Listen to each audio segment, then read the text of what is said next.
Ici la voix maudite. Reactor online. Sensors online. Weapons online. All systems nominal. Bonjour à toutes et à tous, et bienvenue sur La Voix Maudite. Nous nous retrouvons aujourd'hui pour parler d'une des grandes maisons de la sphère intérieure, celle dont l'iconographie est peut-être la plus caractéristique, le Combinat Draconis. Rejoignez-nous en vous abonnant, en partageant, en likant et en commentant cet audio.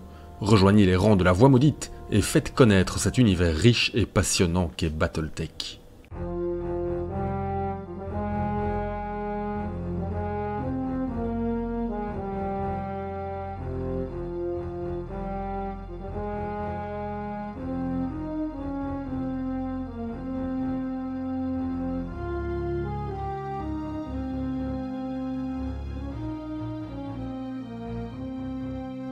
Imaginez une armée de battlemechs peints en rouge. Sur leur blindage, seul un dragon noir est visible. Chacun d'entre eux est piloté par un mech warrior qui a juré de mourir pour accomplir la volonté de son chef. Chacun est également impatient de se prouver à lui-même qu'il est un digne descendant des samouraïs. Vous savez qu'ils n'ont de respect que pour les prouesses martiales. Et vous connaissez l'histoire du génocide de Kentares V. Vous savez qui vous affrontez. Eux se moquent de qui vous êtes. Seul le combat qui s'annonce a de l'importance pour eux. Ils sont les mech warriors de l'armée la plus féroce de la sphère intérieure. Ils sont les mech warriors de la maison Kurita.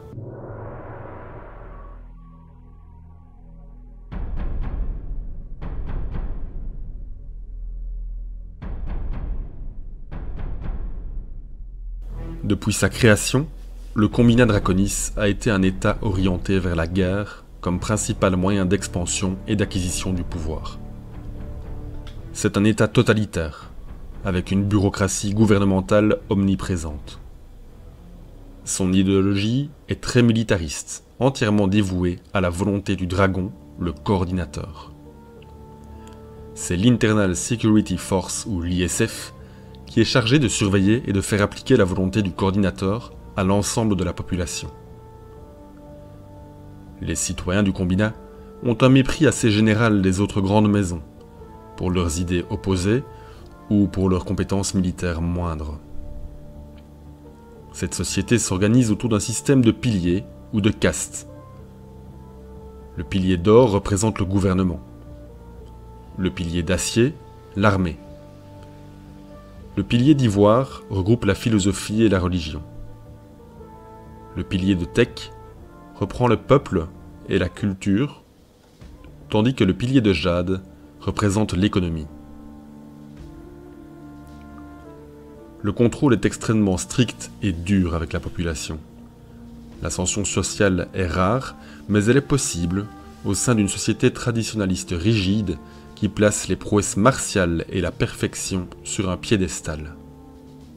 En fait, à peu près toute la société s'organise autour de la guerre et de la capacité à la mener. Tout au long des guerres de succession, le Combinat s'est révélé être une puissance militaire majeure de la sphère intérieure, posant de redoutables défis au Lyran Commonwealth et aux Soleils fédérés voisins. Culturellement, les mœurs du Combinat sont basées sur le Japon shogunal, avec un système de classe omniprésent, dans lequel la noblesse et les militaires, les samouraïs modernes, sont dominants. En 3034, lors de la guerre des Ronin, la République libre du Rassalag a affirmé son indépendance. Quelques années plus tard, en 3039, lors de l'invasion du Commonwealth fédéré, le Combinat a reçu le soutien de Comstar, et une certaine inflexion des traditions s'est opérée. Mais plus tard, à cause de cette inflexion, le mouvement Black Dragon Society ainsi que les attaques du World of Blake ont fortement affaibli le Combinat. Lors de l'invasion des clans, il a été durement touché. Mais son idéologie guerrière a pourtant entraîné une forme de compréhension particulière des clans, une sorte de respect mutuel. D'ailleurs, à l'aube de l'ère Illichlan, le Combinat Draconis a atteint le sommet de la réussite militaire, au cours d'un assaut général sur la République de la Sphère Intérieure et le territoire des Soleils Fédérés, avec notamment la capture de New Avalon, la capitale des Soleils Fédérés. Mais le Combinat se trouve également dans une position précaire en raison de ses frontières considérablement étendues et contestées, des attaques des ennemis voisins et d'une furieuse lutte de pouvoir pour sa direction. La force armée du Combinat est la Draconis Combined Mustered Soldiery, la DCMS. Elle dispose probablement des meilleurs mech-warriors de la sphère intérieure. D'ailleurs, à l'origine, elle a constitué une bonne proportion des troupes de la SLDF, la Star League Defense Force, qui sont partis avec Alexander Kerensky. Le code du Bushido est inculqué dès le plus jeune âge, et les prouesses individuelles au combat, qui semblent contraires à la bonne application d'un plan tactique d'ensemble coordonné, sont encouragées. Dans les faits, chaque mech warrior fait tout, y compris le don de sa vie, pour la réussite de sa mission. Il obéit aux ordres, coûte que coûte. Le pendant négatif est qu'il y a très peu de place pour l'initiative individuelle. Seule la prouesse individuelle compte. Un autre aspect négatif est que si les mech warriors sont des samouraïs, ils ont préséance sur tout. Et au sein même des mech warriors, certains régiments ont préséance sur les autres, ce qui peut entraîner des frictions.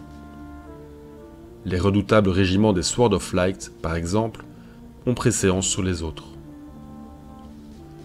Ils disposent également d'une très bonne composante aérospatiale, tandis que les blindés traditionnels sont plutôt relégués aux garnisons ou aux milices. Au niveau des tactiques de combat privilégiées, c'est le combat individuel qui est envisagé. Il arrive également qu'on observe des vagues suicides de mecs plus légers. En général, les soldats de la DCMS favorisent la vitesse plus que les autres capacités de leur machine. Ils ont une réputation de brutalité et de respect strict de leur tradition et de peu d'innovation. Ils sont également connus pour l'épisode malheureux du massacre de Kentares, un véritable génocide à l'échelle d'une planète tout entière qui a été perpétré par le deuxième Sword of Light sur ordre d'un coordinateur assoiffé de sang.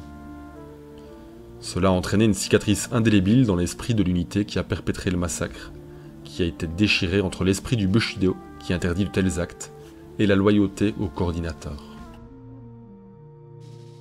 Dans la DCMS, les battlemechs les plus courants sont généralement des mecs plutôt agiles. Ils favorisent la vitesse au détriment du blindage.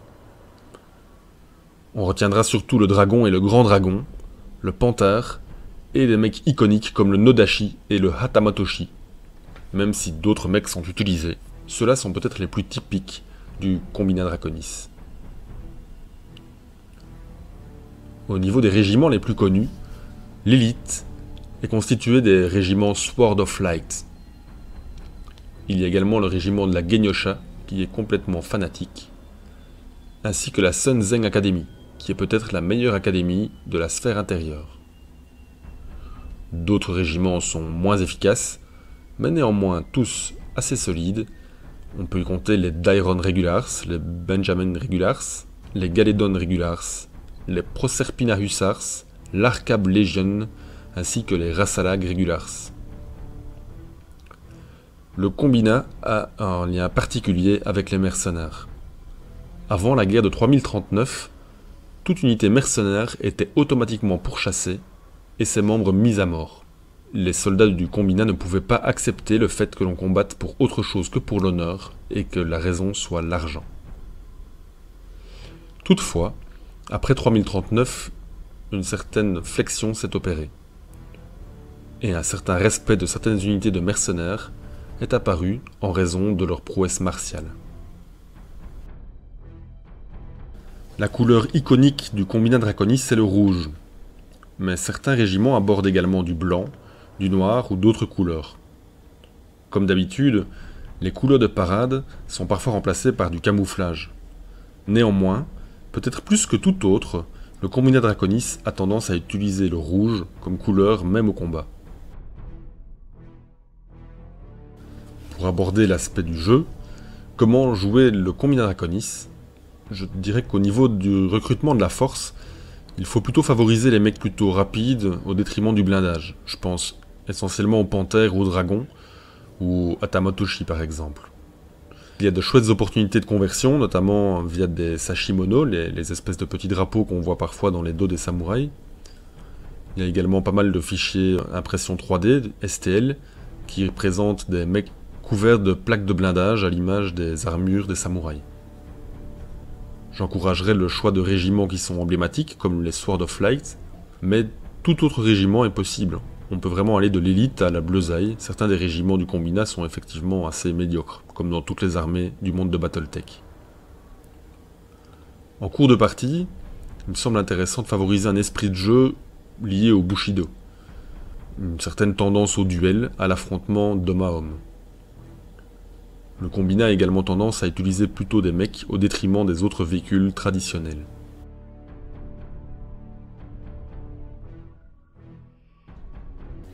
J'espère que cette introduction au Combina Draconis vous a donné envie d'en savoir davantage sur cette grande maison au style si tranché. Faites surchauffer votre enthousiasme dans les commentaires. On se retrouve la semaine prochaine pour de nouvelles aventures sur la Voie Maudite. A très bientôt.